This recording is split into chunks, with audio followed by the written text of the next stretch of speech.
everyone, welcome to my channel, and this video is all about introducing purple to you. There's a few people that have a bad impression about purple and what they think she symbolizes and what she means. Poor Purple does not like to be misjudged or prejudged about her existence and what she symbolizes. So I was just thinking to myself, right. What the heck is in there? Purple. There's something in Purple's head here. What is in there? There shouldn't be anything in there. Oh, it's a kneadable eraser. That's hilarious. Actually, that's really funny because that's where the story goes. Did you do that on purpose, Purple? Yes, I did. So, okay. Most of y'all don't have a problem with purple, but some of you get a little bit freaked out by purple. Like, oh my God, she's got a skull on her desk now. I know she was weird. What's going on with her? She's been, I don't know. I've had purple for 11 years now.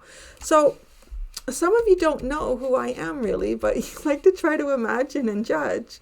And some of you make kind judgments that could also be wrong. And some of you make mean judgments that are also definitely wrong.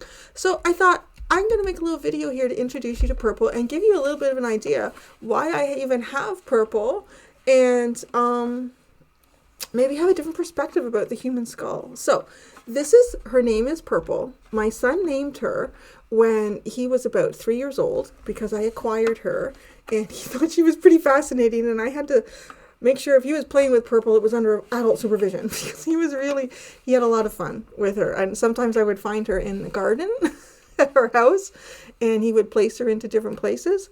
But purple was basically his favorite color when he was that age. So he wanted to name her and I said, okay, you can name her. What are you going to name her? Purple. So that ended up being her name, which is probably a good thing because I don't know, maybe about 3 years later, his favorite color was Rainbow Sparkle, which is like all the colors and sparkle. So I don't know, she could have been Rainbow Sparkle. That was a good name too. Purple. So some of you know, and some of you probably do not know, that I am actually, foremost and before anything else, I am a visual artist. And it's just something that I've always been. I won my first art award actually when I was in kindergarten. And it's just something that I've always naturally done. Self-taught, yada, yada, yada. So anyways, about 11 years ago, I opened up an art studio, a private art studio, myself and another person. And we were teaching art to many different ages of people, mostly kids from like age 4, actually even all the way up to adult. We did do some adults. And I had a course that I was teaching, which was portrait. And it was mostly made up of teenagers, young adults, teenagers, every once in a while an adults. It's just really difficult to teach adults. They're just not as flexible in the brain. But anyways, so yeah, I'll put up some images there too. You can kind of see. So the whole idea behind purple was I was having some difficulty really trying to help them understand what they were looking at in images. And teaching art was one of the first times I realized that everybody does not see the world the way that I do. I get absorbed in things like shadows and lights, and I see everything kind of like surface level in that. And then I kind of want to understand why I'm seeing it like that. So teaching the eye can be very challenging. Well, actually learning how to draw the eye and the teeth can be very, very challenging to people because there's a lot of shadow work, and it can also be full of depth where you don't want somebody to look sunken in or completely flat there. So anyways, long story short, I decided that, you know what, maybe if I got a skull, it would be really useful to them so that they could truly understand how large an eye socket is, and then what starts to kind of make up an actual nose, like how much of the nose is actually quite very fleshy, and there would be cartilage here, right, that they wouldn't see. So that was the reason behind getting it. And I mean, a lot of artists have, Leonardo da Vinci used to dig up graves and get body parts to really understand human anatomy so that he could recreate it in art. So that is why I actually got this skull in the first place. I didn't do tarot, wasn't doing anything like that at the time. And the kids were really fascinated by it, and it helped them out a lot because it really helped them understand how large the eye area was. It wasn't just what you see here. It's this whole big socket, and the importance of being able to create that. But yeah, so that's why I have purple. Now, purple to me, though, is also the symbolism and the beauty of the architecture of humanity, which the human skull is one of the most incredible feats of nature, and maybe, I don't know, some type of higher intelligent engineering. It's a very fascinating piece of who we are. And it also, like, even thinking like in Shakespeare, it is the symbol of death, because it is, we do not see this until somebody is for the most part passed or deceased, but it's also the memory of that person, and it is who they were beyond a skin and muscle and tendon level. So I see it as a symbol of ancestors. And I don't know, a lot of people, I guess, have some negative stereotypes about skulls, maybe because of Halloween, Hollywood. There's all sorts of different things that could be, but the skull is only maybe like in the last 100 years or so, people have really put a negative spin on it. Some people think I guess you could do black magic with them. I don't know. You do black magic on somebody that is already gone. I don't know. Or you're trying to invoke the energy of the person who's passed to do that. I don't know. I don't do anything like that. I think it just, to me, having it at the table, it really symbolizes the depth of humanity. I mean, this is the house of our minds where everything really does take place. And these are the homes of our visual perception of what is going on, right? Like, this is what holds and takes in so many of our senses. So that's kind of why, I guess, and it's kind of cool. It's kind of cool. Like I said, I think it's the most fascinating thing.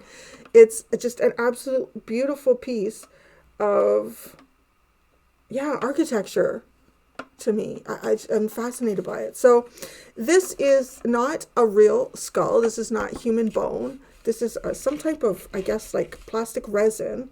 And I'm in Canada, and it is illegal, because I did look into it. It is illegal to own a human skull unless you are like a doctor.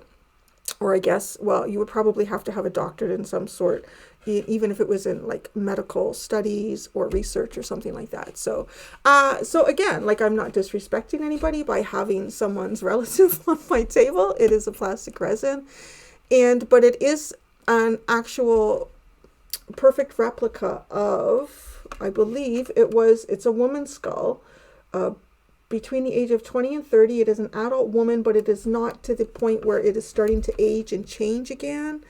And it is Caucasian or white or whatever you're all comfortable with describing right now. And that was, I think it was just a good price. So I went with it, and it was like kind of generic. So I'm like, okay, that'll be good for the kids studying for portrait.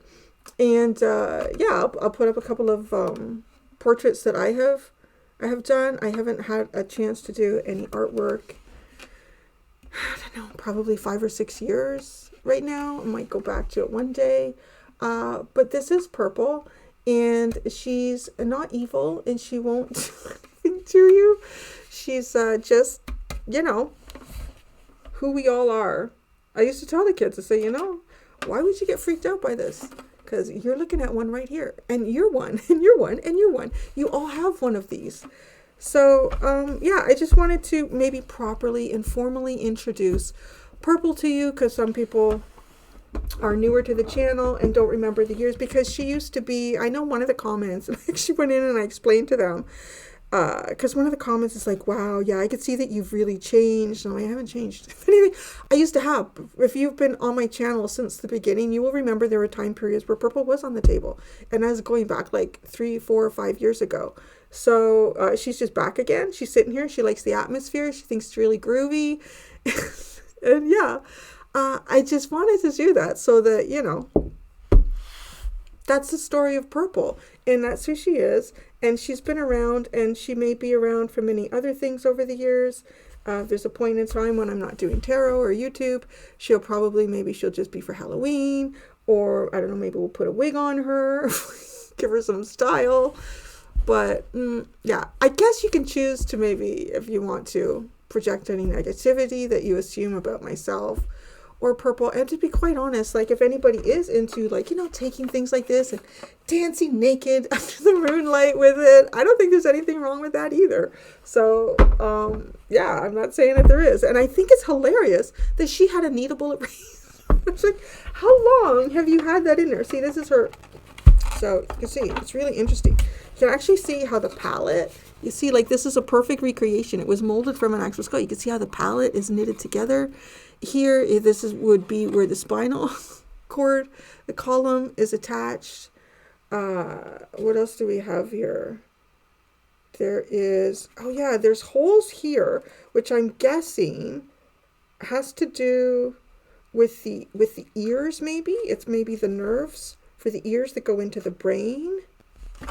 She's got a 2012 stamp on her here. That's probably, because I think it was probably 2013 that I purchased her. And yeah, you can see the nasal cavity goes right through. You can see, the teeth and all. And it's really, really fascinating. So yeah, that's the history of purple. It's a little tiny brief history of me. And one of the many ways I have reinvented myself over and over again. And I am always changing, to be quite honest. So if you can't keep up with that, I'm sorry. It's just who I am, I guess. And that's, each of you are individuals too. And it's no reason to judge you or assume things that are incorrect, because we often view things through our own lenses and our own experiences.